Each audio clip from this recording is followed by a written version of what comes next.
علم کا شہر ہو، علی اس کا دروازہ ہے.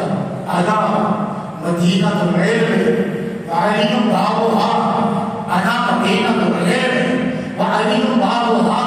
حضور فرماتے ہیں میں علم کا شہر ہوں. ذرا کہیے سبحان اللہ. اچھا ہم دیہاتوں میں رہنے والے لوگ، ہمارے دیہاتوں میں بعض چیزیں ملتی ہیں، بعض نہیں ملتی. پھر ہم ان چیزوں کو لینے کے لیے شہروں کا رخ اختیار کرتے ہیں.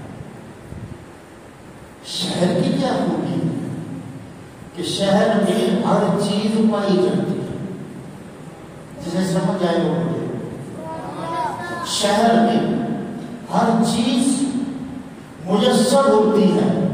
جتنا جتنا شہر بڑا ہوتا چلا جائے گا وہاں پر لوگوں کو اتنے ہی وسائل زیادہ میسر آئیں گے.